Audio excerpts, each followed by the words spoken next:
The first time Julia Garrison refused Wendell Cutter's hand in front of the whole town of Willow Bend.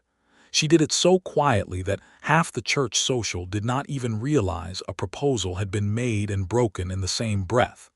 And it was that quiet, more than anything, that made the story spread through the dusty streets faster than a prairie fire in August of 1878. Willow Bend sat on the flat scrubland of central Texas, a scattering of clapboard buildings and sod-roofed homes strung along a single rutted road that led east toward Austin and west toward nothing but grass and sky. It was the kind of town that had grown up around a good well and a better ford in the river, and it had not yet decided whether it wanted to become something grander or simply survive.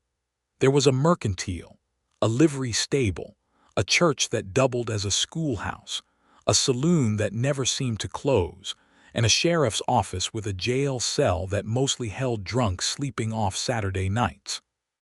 Cattle drives passed within a day's ride, and sometimes cowboys stopped in for supplies before pushing their herds north toward the railheads. But Willow Bend was not a cattle town itself.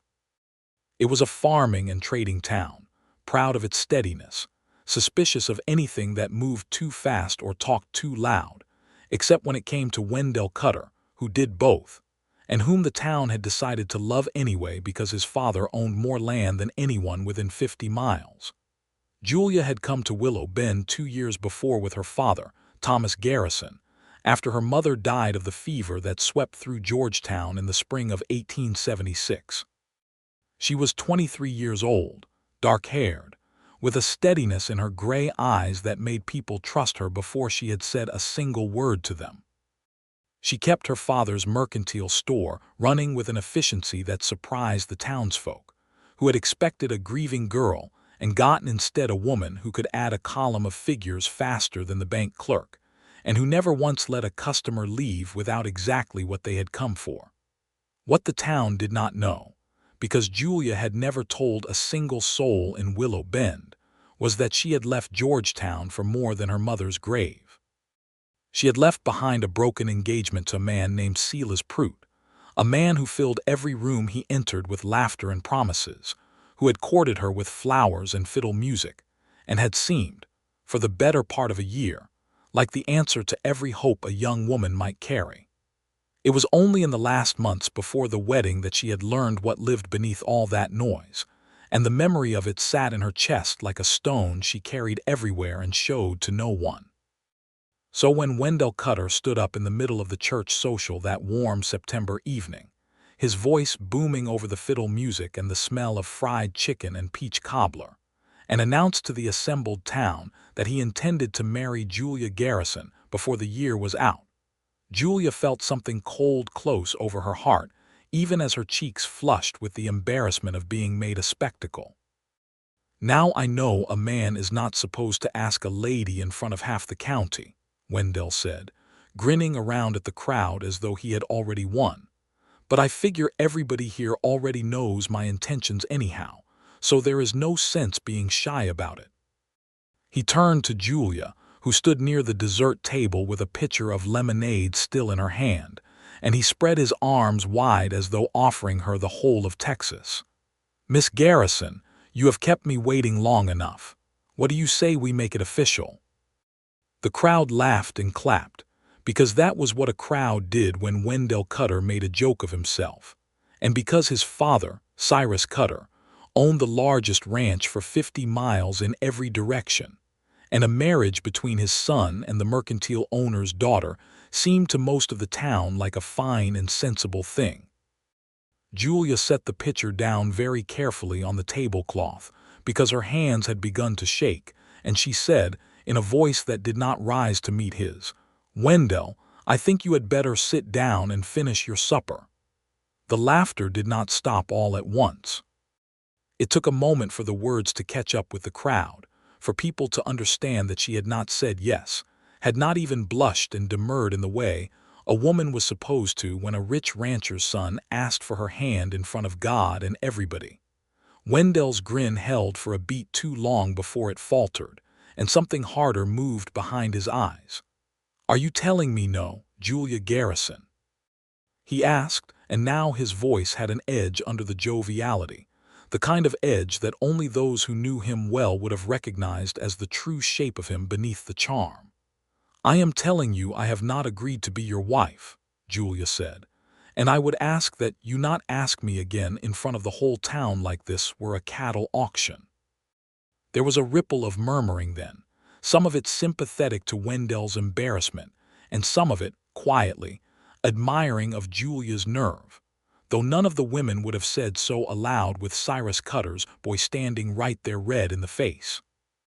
Wendell recovered himself with a laugh that did not quite reach his eyes, waved a hand as though the whole thing had been nothing but a joke gone slightly wrong, and turned back to the crowd to make some remark about how a man ought to know better than to try to hurry a fine woman.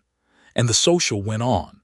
The fiddle picked back up, and only Julia noticed how tightly Wendell's jaw was set for the rest of the evening. It was on that same evening, though Julia did not know it yet, that Louis Walker rode into Willow Bend for the first time, leading a limping horse by its bridle down the middle of the darkening street, while the sounds of fiddle music and laughter drifted from the churchyard. He was a lean man of perhaps 30 years, with sun-browned skin and hair the color of old rope, and he moved with the careful economy of someone who had learned, at some cost, not to waste motion. He did not stop at the church social despite the noise and the light spilling from the lantern strung along the fence, but instead led his horse straight to the livery stable at the far end of the street, where he found the proprietor, a heavy-set man named Amos Fielder, sitting outside on a barrel smoking his pipe in the cooling evening air. "Evening," Amos said, eyeing the limping horse. "That animal has thrown a shoe, or worse." Louis nodded, and when he spoke, his voice came out low and rough, like a wheel that had not turned in a long while and needed oiling before it could run smooth. "Worse," he said. "Stone bruise, I think. Needs rest more than shoeing." Amos studied him a moment, the way small-town men study strangers, weighing the cut of his clothes, the wear on his boots, the revolver at his hip that looked well cared for but not flashy, the scar that ran pale and thin along the side of his throat just above his collar. "You looking for work or just passing through?" "Work, if there is any," Louis said. "I can shoe horses, mend harness, break a green colt if you have got one that needs it. I do not eat much and I do not cause trouble." "That is about the best reference a man can give himself," Amos said, and something in his tone suggested he had heard plenty of worse ones. "I could use a hand around here. Pay is not much, but there is a cot in the back room and you would not go hungry."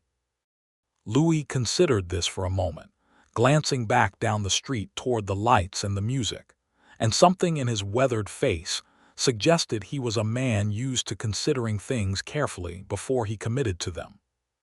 "That would suit me fine," he said at last, and that was the whole of the conversation that brought Louis Walker to Willow Bend, though neither he nor Amos Fielder could have guessed what else that decision would bring with it. The town noticed him within a day, the way small towns notice anything new, and within a week they had decided what they thought of him, which was not much of anything definite, because Louis Walker did not give them much to go on. He worked hard and said little. When customers came to the livery, he answered their questions in short, careful sentences, and if a question required more explanation than he cared to give, he would sometimes simply write it on a scrap of paper rather than force the words out. Some of the town's more idle gossips decided he must be simple, or perhaps touched by some old trauma of the war, though the war between the states had ended more than a decade before, and Louis did not look old enough to have fought in it as more than a boy. Others noticed the scar on his throat and decided among themselves, in the way that gossip fills in what it does not know, that he had been in a knife fight, or had his throat cut by outlaws and lived to tell of it, though of course he told no one anything at all. Julia first spoke to him on a Tuesday morning in October, when her father's delivery wagon threw a wheel on the rutted road just outside of town, and she had to walk the rest of the way in, leading the horse, while a crate of tinned goods sat abandoned beside the broken wagon. She went straight to the livery to ask for help, and found Amos out on an errand and Louis Walker alone in the stable yard, currying a bay mare with slow, even strokes. "Mr. Fielder is not here," Louis said when she explained her trouble, "but I can come look at it if you will show me where." "I would be grateful," Julia said, and something in the plainness of his offer, the lack of any flourish or joke or flattery, struck her as strange after 2 years of Wendell Cutter's constant performance. She studied him as he set down the currycomb and reached for a toolbox, noting the careful way he moved, the quiet in his face that was not blankness but something more like watchfulness. A man paying close attention to a world that had perhaps once hurt him badly enough that he no longer trusted it to be simple. They walked together back down the road toward the broken wagon, Louis leading a second horse to help pull it once the wheel was fixed, and for a long while neither of them spoke, which Julia found she did not mind. She had grown so used to filling silences with polite conversation, the endless small talk that women were expected to produce whenever a man was near, that the absence of any such expectation felt like setting down a weight she had not realized she was carrying. "You do not talk much," she said finally, not as an accusation, simply an observation. "No," Louis agreed, and offered nothing more, and Julia found herself smiling despite herself at the simple honesty of it. When they reached the wagon, Louis knelt to examine the wheel, running his fingers along the cracked spoke with the same careful attention he had shown the mare, and Julia watched him work for a while before she said, "You are gentler with things than most men I have known." Louis glanced up at her, and for a moment something flickered across his face, some old memory surfacing and being pushed back down before it could take hold. "Things do not talk back," he said. "Easier to be gentle with something that cannot tell you when you have done it wrong." It was, Julia thought later, the longest sentence she had heard him say, and there was a weight to it that suggested he was not speaking only of wagon wheels, though she did not ask him to explain, sensing that to push would be to lose whatever fragile thing had just begun to open between them. He fixed the wheel with quick, competent hands, and helped her hitch the second horse to pull the wagon the rest of the way into town, and when they parted at the mercantile, he touched the brim of his hat to her in a gesture so simple and old-fashioned that it made her chest ache in a way she did not examine too closely, and said only, "Good day, Miss Garrison," before walking back toward the livery. She did not tell her father, or anyone else, how many times over the following weeks she found reasons to walk past the livery stable, or how she began to notice the particular rhythm of Louis Walker's days, the hour he led the horses out to water, the way he always tipped his hat when he saw her but never presumed to stop her unless she stopped first. She told herself it was simple curiosity, the natural interest anyone might have in a quiet stranger who had settled into their town, and she told herself this even as she found herself comparing, without meaning to, the careful silence of Louis Walker to the endless noise of Wendell Cutter, who had not stopped calling on her since the church social. Arriving at the mercantile several times a week with some new gift, or some new boast about the size of his father's herd, or the fineness of the house he intended to build once they were married. "You are going to marry me eventually, Julia," Wendell told her one afternoon in November, leaning against the counter of the mercantile while she restocked a shelf of canned peaches, his tone light but with that same hard edge beneath it that she had heard at the church social. "Every woman in this town knows it, even if you have not admitted it to yourself yet. There is not another man within 100 miles who can offer you what I can." "I have never doubted what you can offer, Wendell," Julia said, not looking at him, "but a marriage is not a matter of what a man can offer. It is a matter of what he is." "And what is that supposed to mean?" "It means exactly what I said." She turned to face him then, and something in her steady gray eyes made him look away first, though he covered it with a laugh. "You are a strange one, Julia Garrison," he said. "Any other girl in this county would have said yes to me a year ago." "Then perhaps you ought to ask one of them," Julia said, and though her voice was calm, there was iron beneath it, and Wendell left the store that day with his ears red and his pride wounded, though not so wounded that he stopped coming back. It was in December. with the first cold wind sweeping down from the north and frost silvering the grass in the mornings, that the incident occurred which would change everything between Julia and Louis Walker, and which the town would talk about for years afterward, embellishing it a little more each time it was told.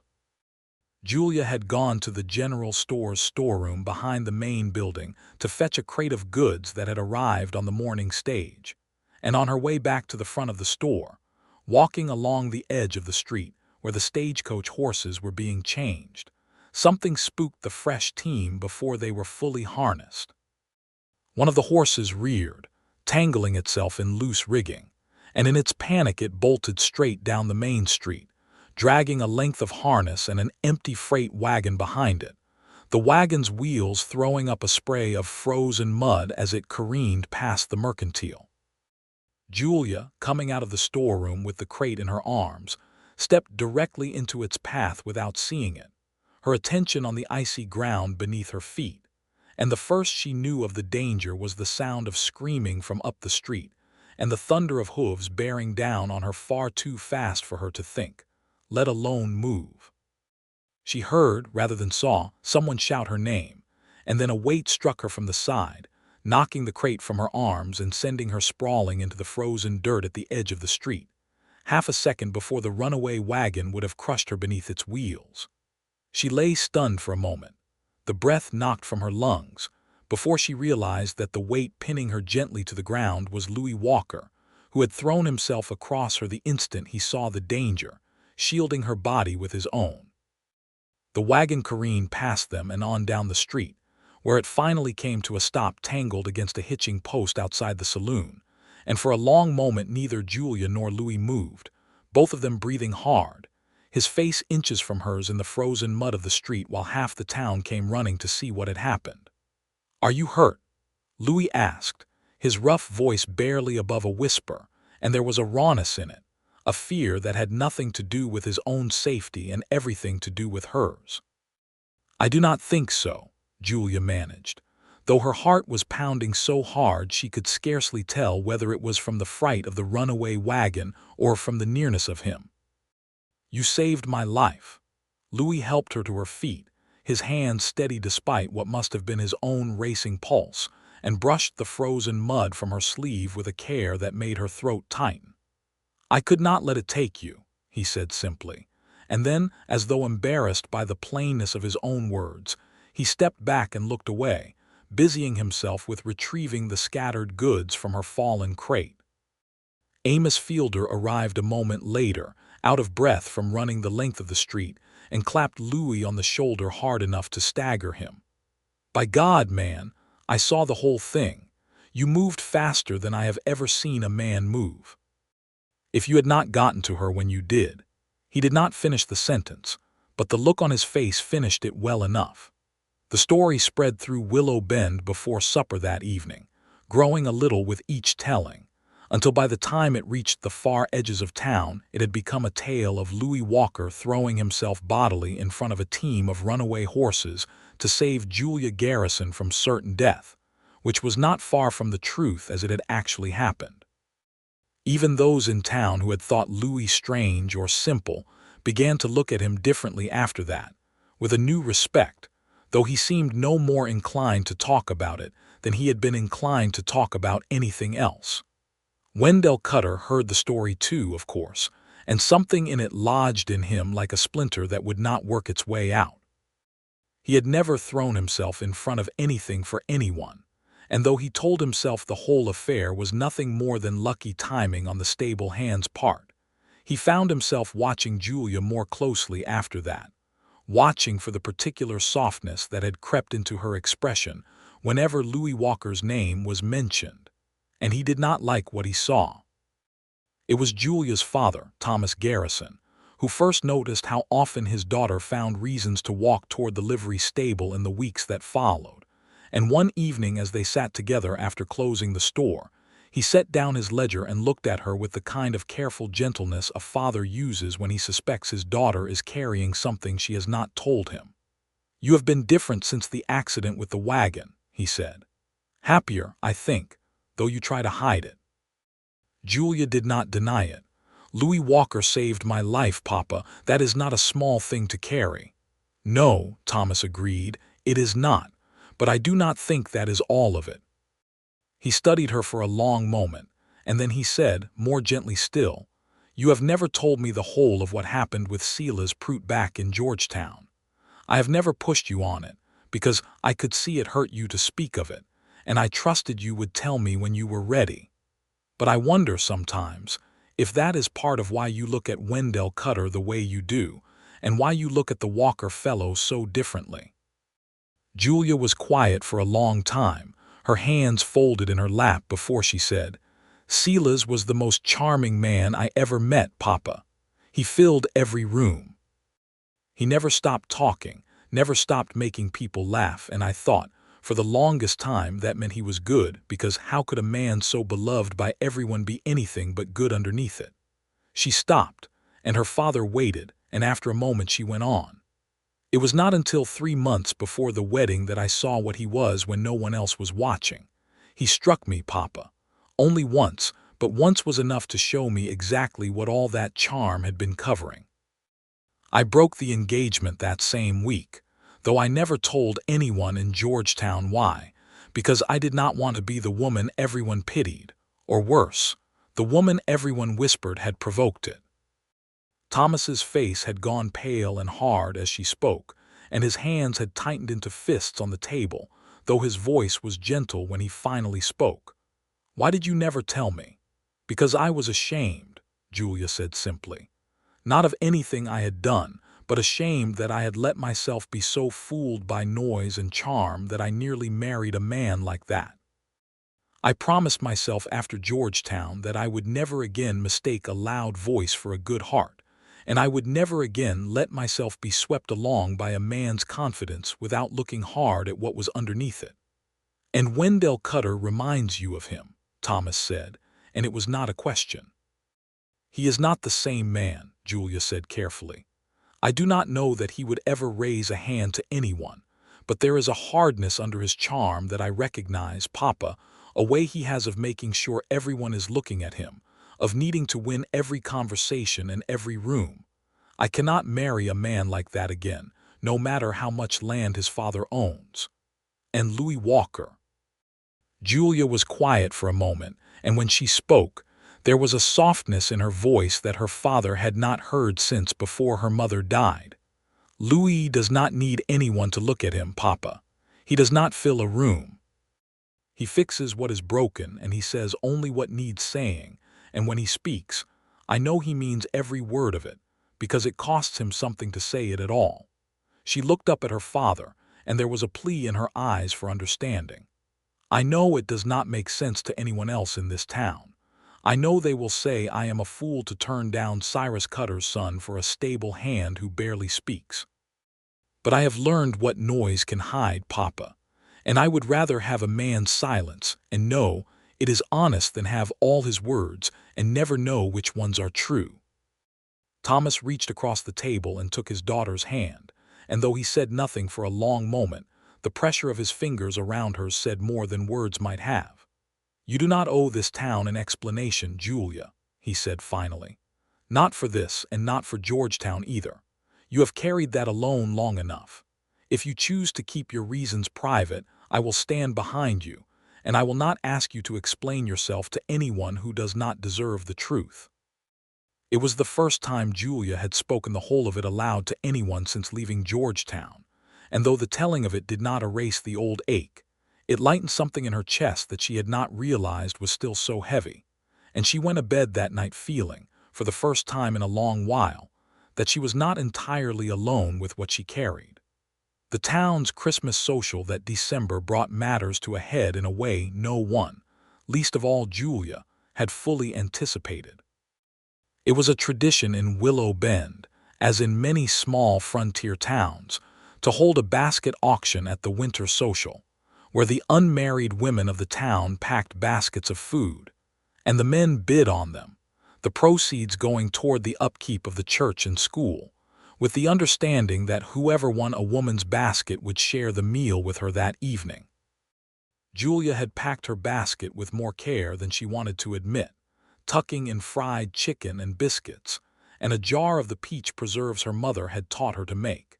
And when the auction began in the crowded church hall, lit warm and golden with lanterns against the cold outside, she felt her stomach tight with an anxiety that had nothing to do with the money being raised for the schoolhouse roof.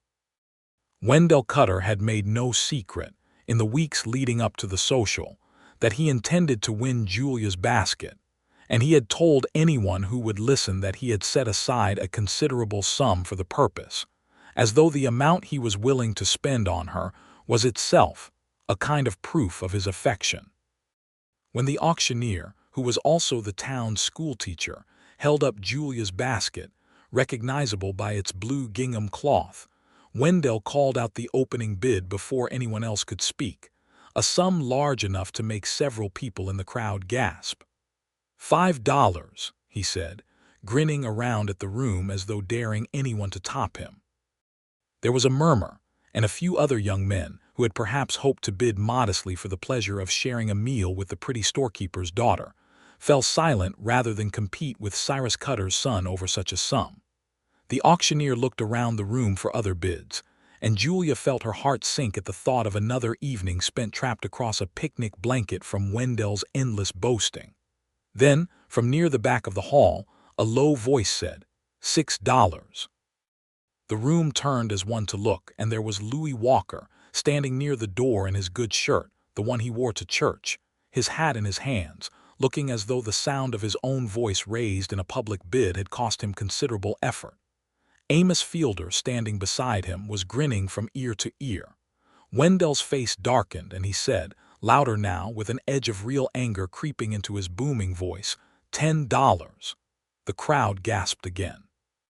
$10 was more money than most of them saw in a month, and the sum hung in the air, clearly intended not merely to win the basket, but to humiliate anyone who dared bid against a Cutter. Louis was quiet for a long moment, and Julia, watching him from where she stood near the front of the hall, saw something settle in his face, some decision made and held to despite the cost. $12, he said, and this time his voice carried clearly through the hushed hall, and there was no wavering in it at all. Wendell stared at him across the crowded room, his jaw working, and for a moment it seemed he might raise the bid again out of pure spite, regardless of the money, but something in Louis's steady gaze, unflinching and unbothered by the crowd's attention in a way that Wendell's own confidence never quite managed to hide its performance, made him hesitate. The room waited, breathless, and finally Wendell forced a laugh that did not reach his eyes and said, $12 is a foolish price for a picnic basket, but I suppose the stable hand can afford to throw his wages away if he pleases. I would not want to be accused of taking food from a poor man's mouth. He said it lightly, as though granting a favor, but the insult in it was clear to everyone in the room, and Julia felt her face burn with anger on Louis's behalf even as her heart lifted with something else entirely. The auctioneer, sensing the tension, quickly declared the basket sold to Louis Walker for $12, and the room broke into scattered applause, some of it genuine and some of it merely relieved that the standoff had ended without worse trouble. Julia crossed the hall to where Louis stood, very aware of every eye in the room following her, and when she reached him, she said, quietly enough that only he could hear, "You did not need to spend so much." "I did," Louis said simply, and there was something in the way he said it, some acknowledgement of exactly what the moment had meant, and exactly what it had cost him to stand up in front of a room full of people and speak at all, let alone speak against a man like Wendell Cutter, that made her chest ache with a tenderness she had not let herself feel in a very long time. They sat together on a bench near the edge of the hall to share the basket, and though conversation between them remained sparing, as it always did, there was an ease to the silence now that had not been there before, a sense that the quiet between them was its own kind of language, full of things understood without needing to be spoken. Julia found herself telling him, in halting pieces, about her mother, about the mercantile, about small things that did not matter much on their own, but that added up together to the shape of a life. And Louis listened with the same careful attention he gave to a wounded horse or a broken wheel, as though every word she offered him was something precious to be handled gently. "You are a good listener," she told him at one point, and Louis considered this for a moment before he answered. "Easier to listen than to talk," he said. "Talking can go wrong, listening mostly cannot." "Not everyone believes that," Julia said, glancing across the hall to where Wendell stood surrounded by a knot of admirers, laughing loudly at some joke he had made, his voice carrying over the general murmur of the room as it always did. Louis followed her gaze, and something passed briefly across his face, not quite anger but something adjacent to it, a wariness that had clearly been earned through hard experience. "Some men talk because they have something to say," he said slowly. "Some men talk because silence would let people see what they really are." Julia turned to look at him fully then, struck by the perception in his words, and she found herself asking before she had quite decided to ask it, "Is that why you do not talk much, Louis? Because you are afraid of what silence might show?" He did not answer for a long moment, and when he did, his voice had dropped so low she had to lean close to hear it. "No," he said. "I do not talk because talking is what I was doing when my brother died, and I have never quite trusted my own voice since." It was more than he had ever told her, more, she suspected, than he had told anyone in Willow Bend, and she did not press him further that evening, sensing that the door he had opened a crack needed to be allowed to open the rest of the way in its own time. But she carried the words with her long after the social had ended, turning them over gently, understanding a little more of the shape of the man she was coming to love. It was not until several weeks later, on a mild evening in early February when the worst of the winter had begun to loosen its grip on the plains, that Louis told her the whole of it, sitting together on the porch of the Mercantile after her father had gone to bed, the two of them wrapped in blankets against the lingering chill, the stars spread thick and bright above the flat dark land. "My brother was younger than me by 3 years," Louis said, his rough voice steady but quiet in the darkness. "Daniel, we rode together for a freight outfit out of Fort Worth, hauling supplies out to the forts along the frontier. 6 years ago now, we were ambushed by a band of raiders about 2 days out from Fort Griffin. I was talking to Daniel when it happened, telling him some foolish joke to pass the time, and I did not hear the riders coming up behind us until it was too late. An arrow took him through the throat before either of us could raise a gun. His hand rose unconsciously to the pale scar on his own throat as he spoke. I got this trying to pull him down off the wagon seat. A blade caught me across the throat in the scramble, and I lay there in the dirt bleeding while I watched him die. And the last thing I ever said to him was some joke about a girl in Fort Worth that neither of us even remembers anymore, because it was not worth remembering, and it was the last thing he ever heard." Julia's hand found his in the darkness, and she held it without speaking, understanding now the full weight of what silence had come to mean to him, the way it had become a kind of penance, a refusal to fill the air with careless words ever again after the last words he had spoken had been so unworthy of the moment. "It was not your fault, Louis," she said softly, when she trusted her voice not to break. "I know that in my head," Louis said. "But knowing it there and feeling it here," he touched his chest, "those are different things. I have found it easier since then to say only what I mean, and to mean everything I say, because I never want to waste words again on something that does not matter, not when I do not know which words might be the last ones somebody hears from me." Julia thought of Silas Prout then, of all his easy, careless charm that had turned out to mean nothing at all, and of Wendell Cutter's endless performance, and she understood, with a clarity that settled deep into her bones, exactly why she had come to love this quiet, careful man beside her, this man who weighed every word before he spent it, who had thrown himself in front of a runaway team without a second thought, but who needed a full minute of silence to say something as simple as good morning if the words did not feel entirely true. "I am glad you told me," she said. "And I am glad you are careful with your words, Louis, because it means when you say something to me, I never have to wonder if you mean it." Louis turned to look at her then, and in the starlight she could see the raw vulnerability in his face, the fear that always seemed to live just beneath his careful stillness, the fear that speaking too much might reveal too much, might cost too much. "I mean this," he said slowly, each word deliberate. "I have not felt whole since Daniel died, Julia. Not until I came to this town and started fixing broken wheels and pulled you out from under a runaway wagon and found out what it felt like to want to talk to somebody again, just for the sake of talking to them, not because I had anything urgent to say, but because I wanted to hear what you would say back." "Then talk to me," Julia said, her voice thick with feeling. "As much or as little as you like. I will listen either way." They sat together a long while after that, saying very little, but the silence between them had become, by then, its own kind of conversation, full and warm, and entirely unlike the emptiness Julia had once feared silence might hold. Word of the growing attachment between Julia Garrison and the quiet, stable hand spread through Willow Bend, as such things always did, and while most of the town found it merely curious, or in some cases charming, given the story of the runaway wagon that had already made something of a hero of Louis Walker, Wendell Cutter found it intolerable.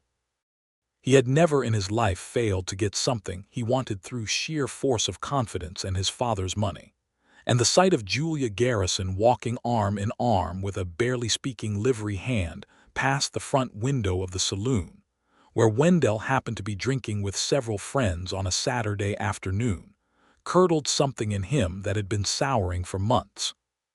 He drank more that afternoon than he was accustomed to, and by evening, when he saw Louis walking alone back toward the livery stable after seeing Julia safely home, something in Wendell's drink-loosened anger decided that this was the moment to settle matters once and for all.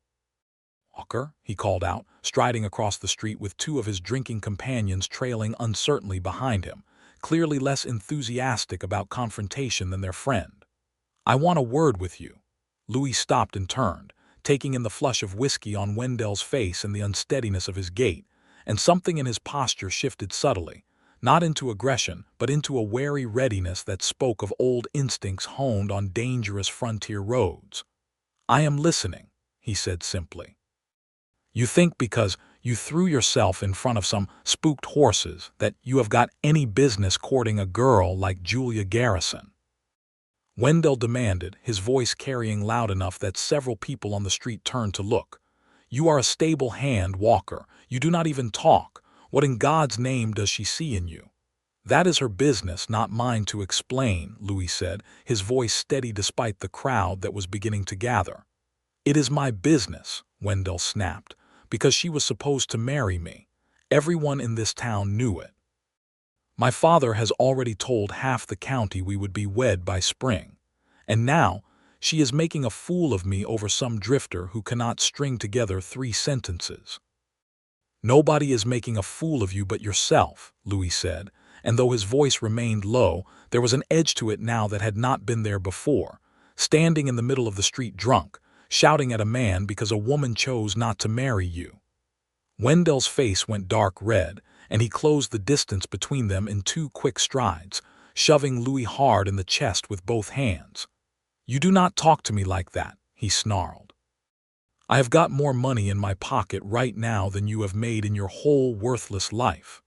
Louis staggered back a step but did not fall, and did not raise his fists, though every line of his body suggested he could have, and easily. "Money is not the same as being worth something, Cutter," he said, "and shoving a man in the street is not the same as being strong." The words seemed to strike something deep in Wendell, some old insecurity that his father's wealth had never quite managed to fill, and with a roar of frustrated rage he swung a fist at Louis's face.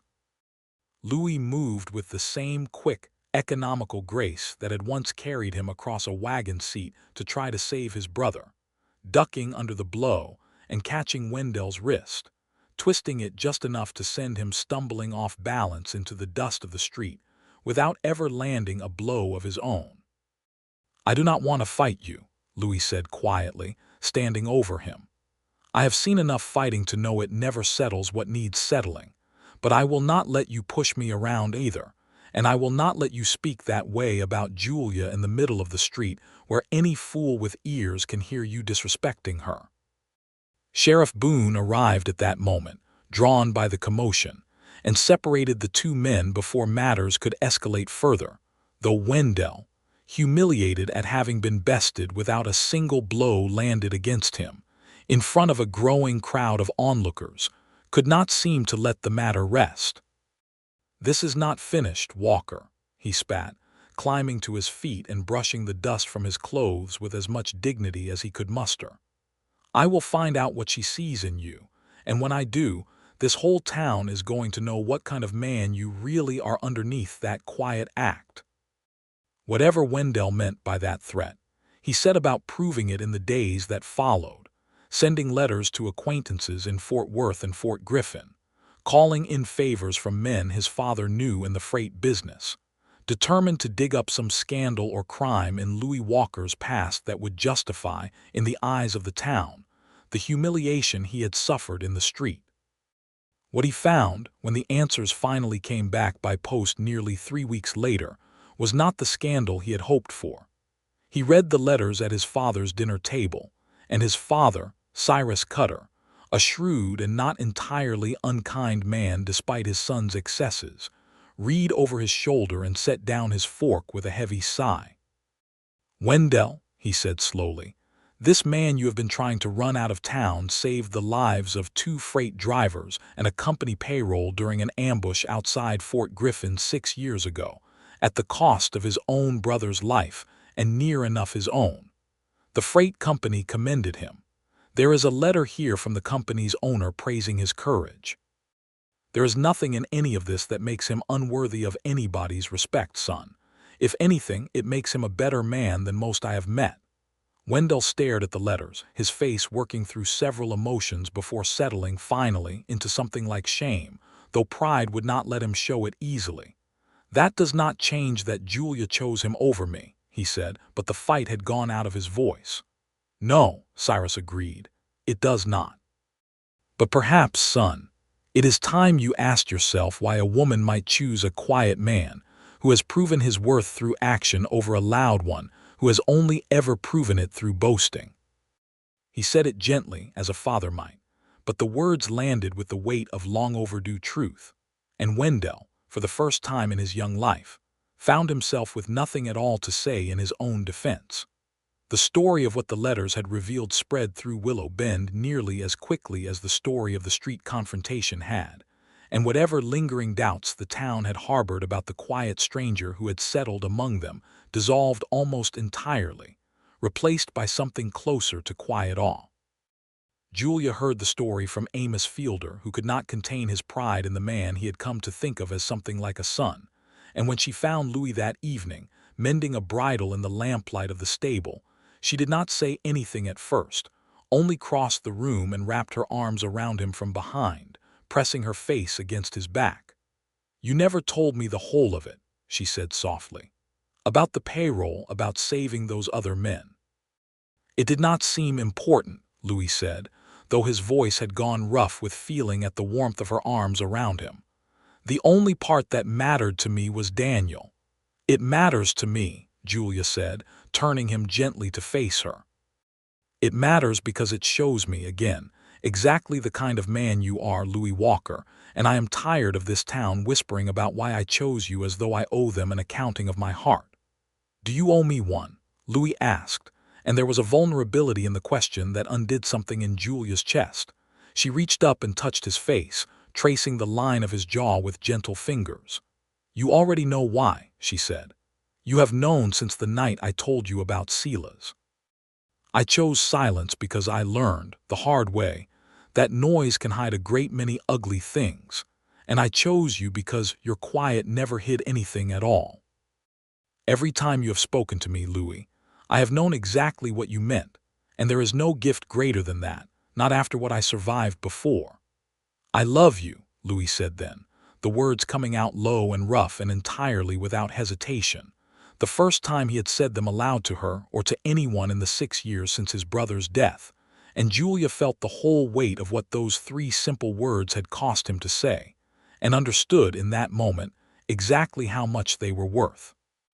"I love you too," she answered, and when he kissed her gently in the lamplit stable with the smell of hay and horses around them, it felt to both of them like something long broken finally being set right. Wendell Cutter did not trouble them again after that, though it took him some time to come to terms with the shape of his own pride. He left Willow Bend for a time that spring, going to stay with relatives in San Antonio, and when he returned some months later, he was quieter than the town had ever known him, chastened by his father's plain words and by the slow, humbling realization that a man's worth could not be purchased with cattle money or won through the volume of his own voice. He did not seek out Julia or Louis again, though he tipped his hat to them both, civilly enough, when their paths crossed in town, and in time he even courted and eventually married a rancher's daughter from the next county over, a match that suited him rather better, everyone agreed, than his pursuit of Julia Garrison ever had. Julia and Louis were married in the small church at Willow Bend on a clear morning in June of 1878, with the whole town turning out to see it, Thomas Garrison walking his daughter down the short aisle with tears standing openly in his eyes, and Amos Fielder standing as Louis's witness, grinning through the whole ceremony as though he had personally arranged the entire courtship from the very first day Louis had led his limping horse into the stable yard. When the preacher asked if there was any reason the two should not be joined, a hush fell over the little church, and several of the older women, who had spent the better part of a year gossiping about why the storekeeper's daughter had chosen the silent stranger over Cyrus Cutter's loud, wealthy son, leaned forward slightly as though hoping, even now, for some final explanation. Julia glanced at her father, who gave her the smallest of nods, and then at Louis, whose steady gray-green eyes held nothing but love and patience, and she turned back to the preacher and simply said, "None," and left it there, exactly as she had left it there every time the town had asked her to explain herself over the past year, offering no more of her private reasons to the gathered crowd than she ever had, because those reasons belonged to her and to Louis alone, and to no one else. The wedding supper was held in the churchyard afterward, tables set up under the open sky, and it was there, over fried chicken and Julia's peach preserves, spread now not in a picnic basket but in jars set out for the whole town to share, that Thomas Garrison rose to offer a toast to his daughter and her new husband. "I will admit," he said, raising his glass with a smile that held both humor and deep tenderness, "there was a time this past year when half this town wondered why my Julia turned down the loudest, wealthiest man in the county for a quiet, stable hand who barely says 3 words in an hour. I wondered it myself, for a time, though I never doubted my daughter's judgment." He looked at Julia, and then at Louis, and something in his weathered face softened further still. "But I have come to understand, watching the two of them these past months, that some of the truest things a person can say are said without many words at all, and some of the deepest love a person can offer is proven not by how loudly a man declares it, but by what he is willing to do quietly, without ever asking for credit. I am proud to call Louis Walker my son, and I am prouder still of my daughter, for having the courage to trust her own heart even when the whole town wanted an explanation she did not owe them." The toast was met with warm applause, and even those in the crowd who had spent the past year gossiping found themselves, in that moment, understanding a little better what had drawn Julia Garrison to the silent stranger, even without ever hearing the full private history that had shaped her choice, because they could see it plainly enough in the way Louis looked at her, and in the way she leaned into him without hesitation, as though she had found, at last, a stillness she could trust completely. The years that followed brought the ordinary joys and hardships of frontier life to Louis and Julia Walker, as they came to be known throughout Willow Bend. Louis took over the livery stable outright when Amos Fielder, growing older and troubled by his knees, decided to retire to a small house at the edge of town. And under Louis's careful management, the stable grew into one of the most respected in the county, known for the quality of its horses and the honesty of its dealings, a reputation built entirely on the same quiet, unshowy competence that had first drawn Julia's attention on that October morning, when her wagon wheel had broken on the road into town. Julia continued to run the mercantile alongside her father, and in time, as Thomas Garrison's health began to fail with age, she took over the store entirely, raising its reputation for fair dealing and good stock even further than her father had managed, so that farmers and ranchers from well beyond Willow Bend began to make the journey specifically to trade at Garrison's store, as it continued to be called even after Julia's marriage. Out of respect for the memory of her mother and the steadiness her father had built there. Their first child, a son, was born in the spring of 1879, and Julia insisted, over Louis's quiet protests that the honor was too great, on naming him Daniel, after the brother Louis had lost on that ambushed freight road 6 years before Louis had ever ridden into Willow Bend. Louis wept, silently and without shame, the first time he held his infant son and heard Julia speak the name aloud. And in the years that followed, whenever young Daniel Walker asked about his name, his father would tell him, in careful, well-chosen words, about the uncle he had never known, about courage and loss and the strange, winding roads that led a person eventually to where they were meant to be. A second child came 2 years later, a daughter they named Sarah after Julia's mother, and then a third, another son, whom they named Thomas after Julia's father, who lived long enough to see his grandson before passing peacefully in his sleep one winter evening in 1883, having spent his last years watching his daughter's happiness with a contentment that softened the grief of losing his wife so many years before. Louis's voice over the years grew steadier and less rough as he found himself using it more, drawn out of his long silence by the patient, unhurried love of a wife who never once demanded more words from him than he was ready to give, but who was always there, warm and steady, whenever he found he had something he wanted to say. He never became a loud man, never filled a room the way Wendell Cutter once had, but he learned slowly that silence and speech could coexist without one threatening the other, that a man could speak freely and still choose his words with the same care he had always given them, and that love, once trusted, did not require constant proving through noise.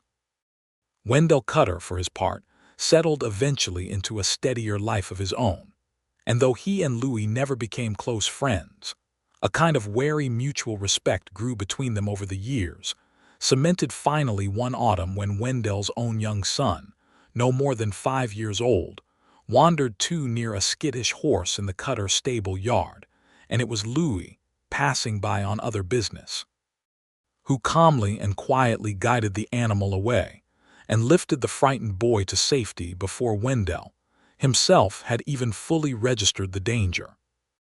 Wendell thanked him plainly, without any of his old boastfulness, and Louis accepted the thanks with the same simple grace he brought to everything.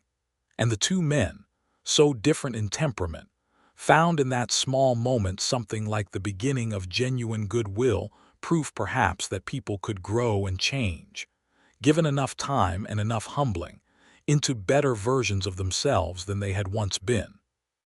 Willow Bend itself grew over the years that followed, as many small Texas towns did in that era, adding a proper schoolhouse separate from the church, a second mercantile that never quite matched Garrison's for trade, a small bank, and eventually a rail spur that connected it to the wider lines running toward Fort Worth and beyond, bringing new families and new commerce and slowly transforming the dusty frontier settlement into something closer to a proper town.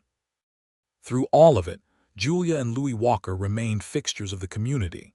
Their marriage held up in time as something of a local legend, the story told and retold at church socials and quilting bees for years afterward, of how the storekeeper's daughter had turned down the richest, loudest man in the county for a quiet, stable hand who had saved her life in the street, and how she had never once, in all the years since, offered the town a full explanation for her choice, because she had never needed to. Those who knew her well enough, and who watched the quiet, steady tenderness that passed between her and her husband across a crowded room, needed no explanation at all, and those who did not know her well enough to see it were not, Julia always felt, owed one. On the evening of their 20th wedding anniversary, in the summer of 1898, Julia and Louis sat together on the same porch where he had first told her about his brother Daniel, their children grown now, their eldest son married and running the livery stable in his father's careful, competent way, their daughter Sarah teaching at the schoolhouse, their youngest Thomas, apprenticed to the county's finest blacksmith. The stars spread thick and bright above the flat Texas land, just as they had that first night so many years before, and Louis, his rough voice smoothed by time but never entirely lost of its careful, deliberate rhythm, reached over and took his wife's hand in the darkness. "I never did thank that runaway team of horses properly," he said, and Julia laughed, a warm, easy sound that had grown only richer with the years. "I have always thought," she said, leaning her head against his shoulder, "that they did us both a favor, terrifying as it was at the time." "I would not wish that fright on anyone," Louis said, "but I would not trade what came after it for anything in this world." Julia turned her face up to look at him, at the lines that time had drawn around his eyes, at the steadiness that had never once wavered in all their years together, and she felt the same quiet certainty settle over her that she had felt that first night on this very porch, listening to the whole of his sorrow and understanding, finally, the whole shape of the love that had grown between them. "Neither would I," she said. "Not the fear, not the town's whispering, not even Wendell Cutter's foolishness. All of it led me here to you, and I have never once regretted the choice, even when I would not explain it to anyone who asked." "Do you regret never explaining it?" Louis asked, curious rather than troubled, the old question settling gently between them one final time. Julia considered this for a long moment, watching the stars, feeling the warmth of her husband's hand around hers, the whole quiet history of their life together spread out behind them like the dark, wide land beneath that same sky. "No," she said finally. "Some things are not meant for the whole town to understand, Louis. Some things belong only to the two people who lived them. I chose you because I knew, the very first time you spoke to me, that every word you gave me was true, and that is not the kind of thing that fits easily into an explanation anyone else could understand from the outside. It was never anyone else's to know. It was only ever ours." Louis drew her closer, and they sat together in the warm summer darkness for a long while longer, saying nothing at all, because after 20 years together, they had long since learned that some of the truest things two people could share required no words whatsoever, only the steady, unshakable presence of a love built patiently, honestly, and entirely on its own quiet terms, exactly as it had begun on a dusty street in Willow Bend, Texas. On the day a silent stranger threw himself between a runaway wagon and the woman he did not yet know he would spend the rest of his life loving.